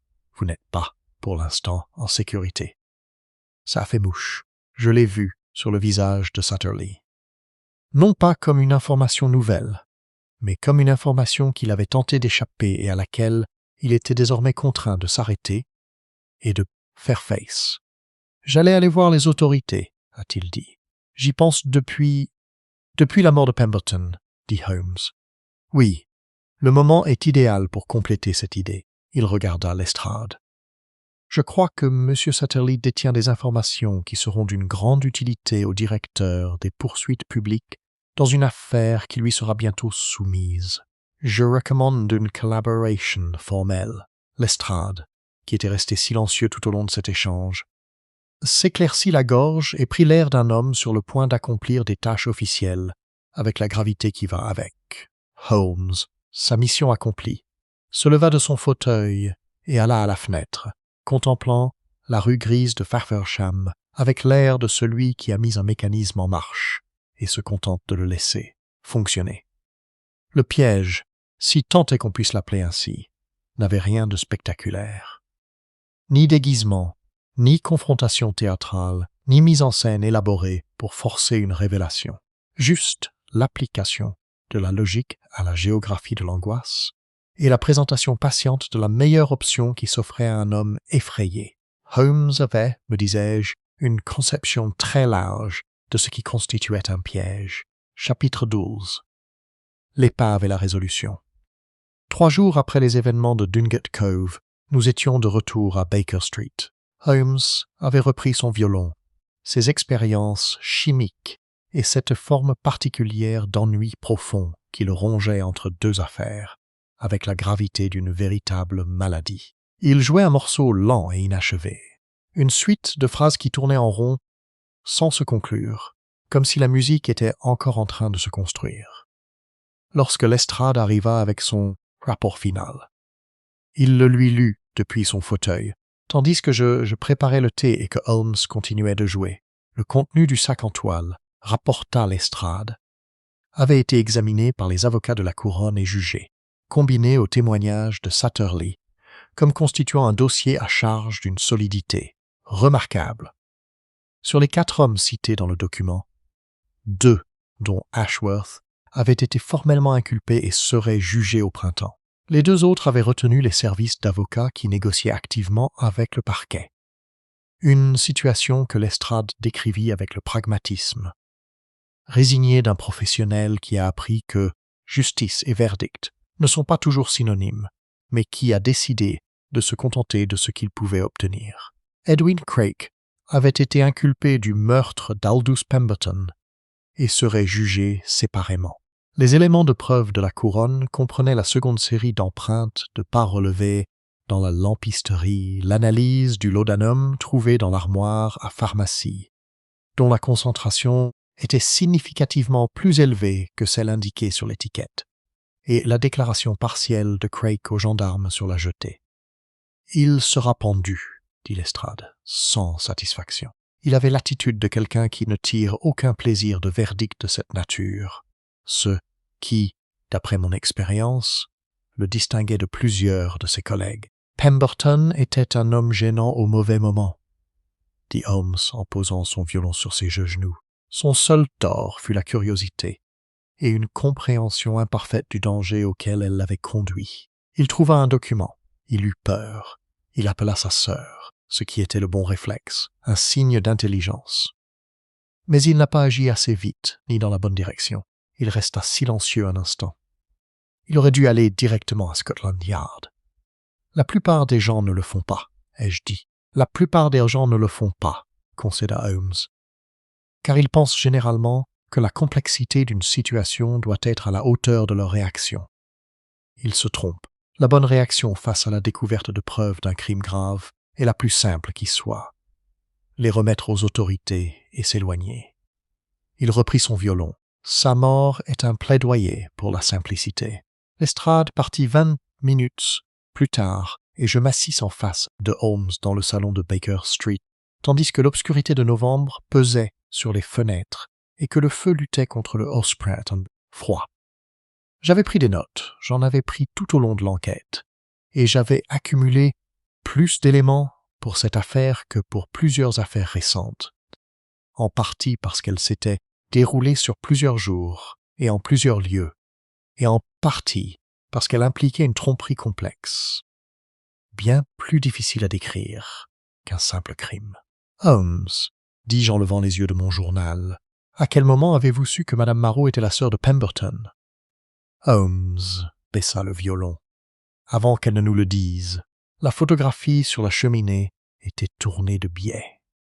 Elle l'avait placée de façon à ce que les visiteurs occasionnels ne voient pas qui elle représentait, tout en la gardant à portée de main. Une veuve qui dissimule une photographie dans sa propre maison de location dissimule une relation, non un sentiment, la lettre dans le tiroir de son bureau, que je pouvais voir scellée, mais dont l'enveloppe portait le même format d'adresse que le phare de Harwich. L'entête de la commission maritime est distinctif, confirmait une correspondance avec le phare, et son accent, qu'elle décrivait comme venant du nord de Londres, avait une sonorité particulière dans les voyelles, propre à une petite partie de l'estuaire de la Tamise, la même sonorité que j'ai entendue dans les 2 mots que Pemberton a prononcés au Meadswich Stable. Lors de l'examen du corps, l'étiquette de son chapeau, fabriqué par un chapelier de Gravesend, le situait dans cette même région, frère et sœur du même district. Vous avez entendu Pemberton parler? Il était mort. Holmes me regarda avec une légère exaspération. J'ai examiné le chapeau, Watson. L'étiquette. Les chapeaux des gens ne sont pas choisis au hasard. Ils les achètent près de chez eux ou de leur lieu de travail. Et un homme qui a travaillé dans un phare pendant 11 ans et qui porte un chapeau. De Gravesend a très certainement grandi dans cette région. J'ai noté cela parce que c'était le genre de détail qui, autrement, nous échappe, et parce que cela illustrait, mieux que n'importe quelle description éditoriale que j'aurais pu formuler, pourquoi Holmes était ce qu'il était, non pas un homme qui voyait plus que les autres, à proprement parler, mais un homme qui trouvait de l'importance dans des choses que les autres avaient été conditionnés, par convention, à négliger. Et la chaîne extérieure, dis-je, tu le savais avant que Craig ne te le dise. J'ai trouvé des rayures sur la ferronnerie de la galerie, côté mer, compatibles avec le passage d'une corde ou d'une chaîne par-dessus la rambarde sous tension. Des rayures anciennes, vieilles de plusieurs années, sous une corrosion plus récente, puis des rayures fraîches au-dessus de la corrosion, dues à une utilisation récente. 2 utilisations séparées par des années.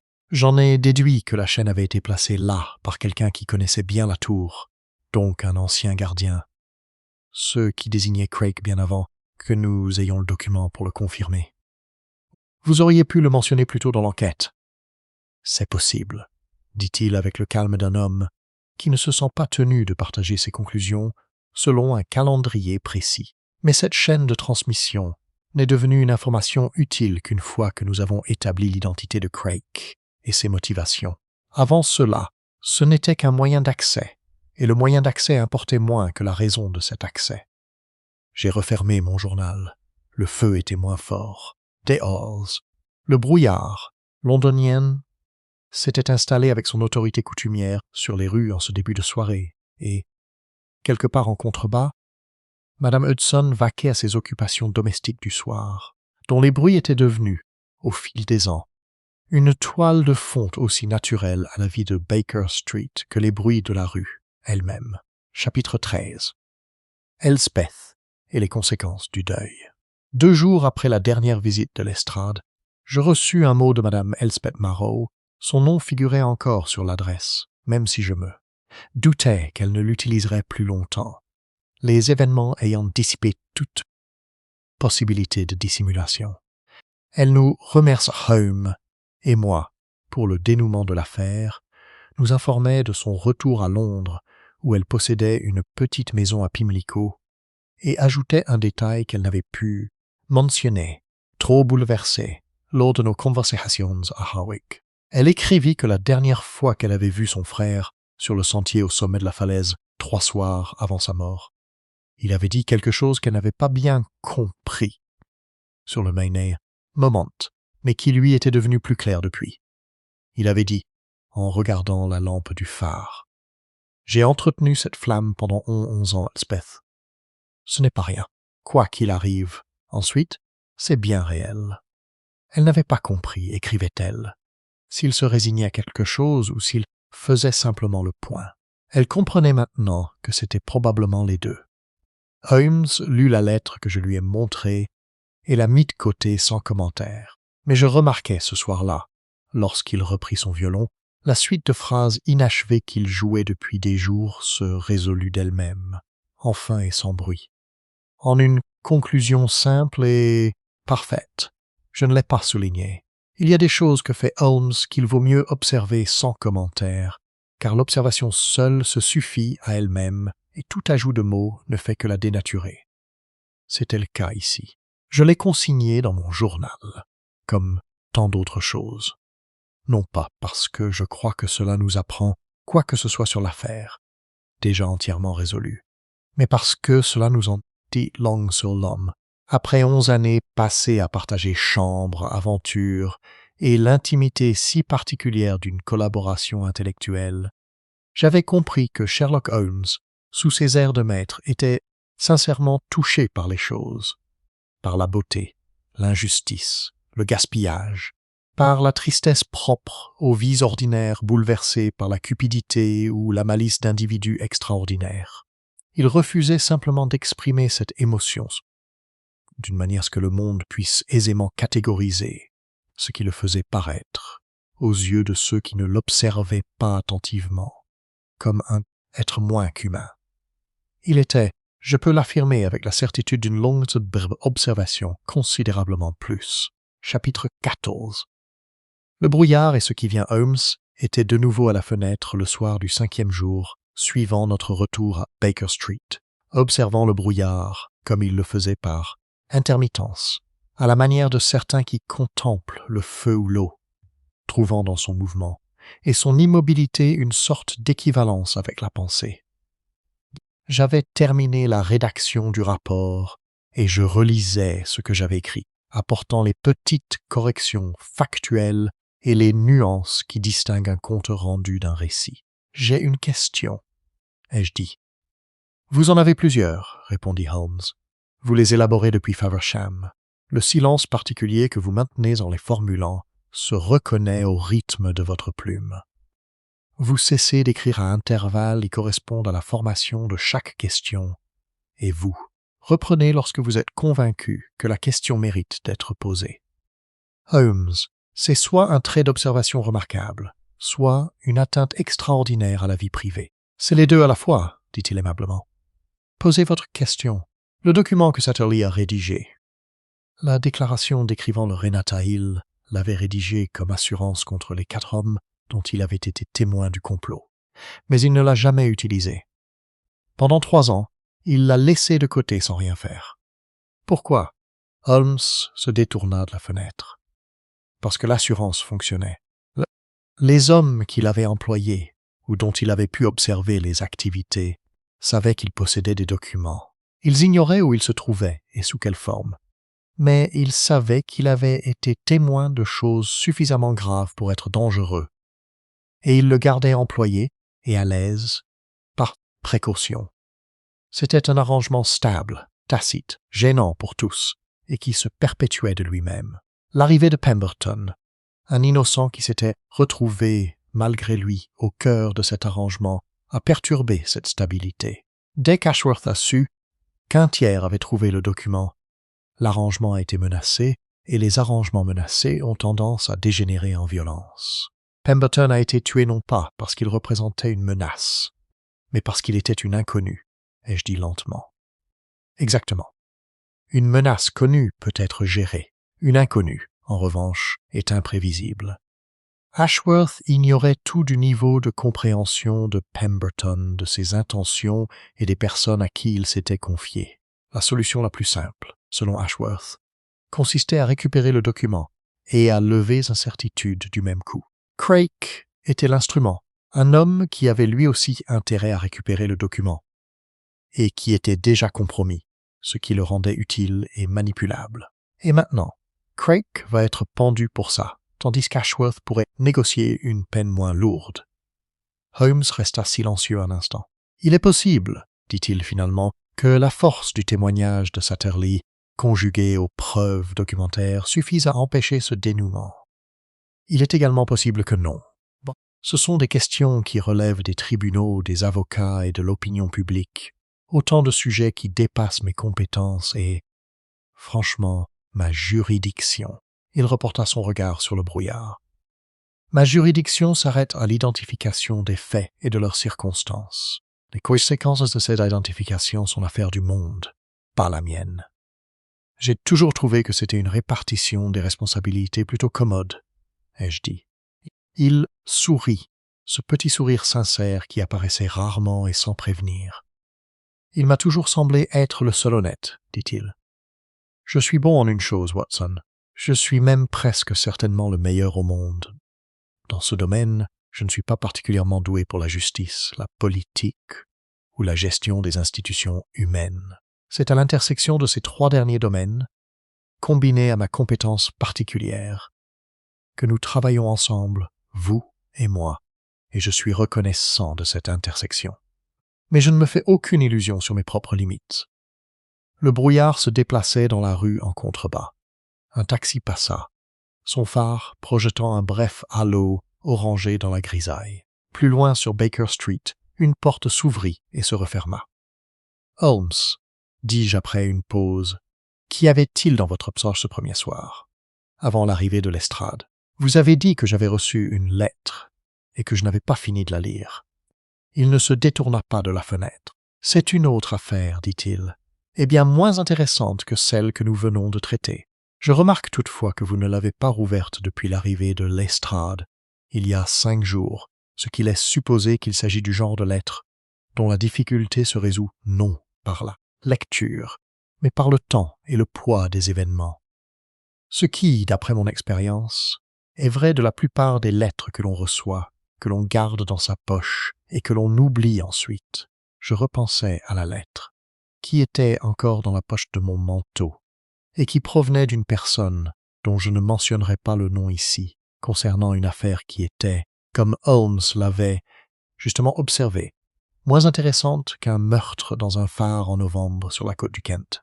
« Vous avez peut-être raison, ai-je dit. »« D'habitude, oui, » répondit-il d'un ton neutre, en observant le brouillard. Je décidai que la lettre pouvait attendre un jour de plus.